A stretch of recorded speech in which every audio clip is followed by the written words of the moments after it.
আসসালামু আলাইকুম। Driver provider BD থেকে বলছি। আমরা ভালো ড্রাইভার ভালো মালিক সিরিজ নিয়ে আলোচনা করছি। আজকে একটা অত্যন্ত গুরুত্বপূর্ণ ব্যাপার নিয়ে কথা বলব। সেটা হলো এই যে ড্রাইভার হিসাবে আপনি নিজেকে কিভাবে প্রেজেন্ট করবেন বা উপস্থাপন করবেন। তো আসলে অনেকেই মনে করেন যে আমি ভালো গাড়ি চালাতে পারি তার মানেই হইলো আমি সবকিছু। আসলে বাস্তবে যখন নিয়োগের সময় যখন সামনাসামনি দেখা হয় তখন নিজেকে কিভাবে উপস্থাপন করছেন সেটাই কিন্তু বড় একটা বিষয় হয়ে যায়। মালিক বা নিয়োগকারী যিনি থাকেন উনি কিন্তু শুধু আপনার লাইসেন্স বা আপনার অভিজ্ঞতা দেখেন না। তিনি দেখেন আপনার ব্যক্তিত্ব, আপনার ভদ্রতা, আবার আপনার আত্মবিশ্বাস, দায়িত্ববোধ এই ব্যাপারগুলো কিন্তু উনারা ভালো করে নোটিস করেন। তো আপনার প্রেজেন্টেশনই কিন্তু আপনার ১ম যোগ্যতা। তাই পরিছিন পরিচ্ছন্নতা এবং পরিপাটি উপস্থিতির একটা ব্যাপার থাকে।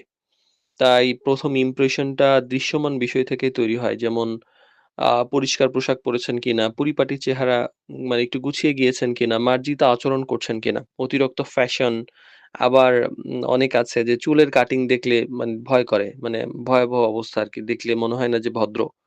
আবার অনেক সময় মানে বিভিন্ন ধরনের থাকে যে হয়তো কাজ করছেন, ঘামট্ট চেহারা, ময়লা শরীর নিয়েই চলে গেছেন।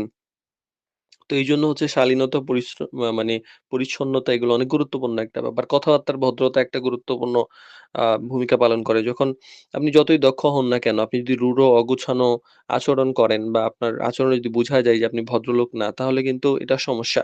তো আপনি সম্মানজনক ভাষা ব্যবহার করবেন, শান্তভাবে কথা বলবেন, অহংকার বা অতিরিক্ত আত্মপ্রশংসা করবেন না।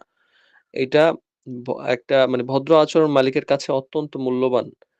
এটা মানে সবচেয়ে গুরুত্বপূর্ণ একটা ব্যাপার। আবার আত্মবিশ্বাসী হন কিন্তু মানে বিনয়ী হইতে হবে। যেমন অনেক ড্রাইভার কি হয় যে গিয়ে অনেক বেশি ভীত হয়ে যায়। গিয়ে মানে একটা ইনসিডেন্ট করে ফেলে। হয়তো গাড়িতে লাগাই দিয়েছে বা স্টার্ট করতে পারছে না বা কিছু ভুলে গেছে বা অনেকে আছে যে উল্টাপাল্টা আচরণ করেন। তো অতিরিক্ত বাড়াবাড়িও না, আত্মবিশ্বাসীও না। তো সেক্ষেত্রে আ মানে ব্যালেন্স করতে হবে যে আপনি আত্মবিশ্বাসী হন কিন্তু সেটা মানে আপনি বিনয়ের সাথে হন। স্বাভাবিক থাকুন। আবার আ যা পারেন তাই বলেন। বাড়িয়ে মিথ্যা কথা বলবেন না। সত্য এবং স্থির সবচেয়ে বেশি শক্তিশালী প্রভাব ফেলে।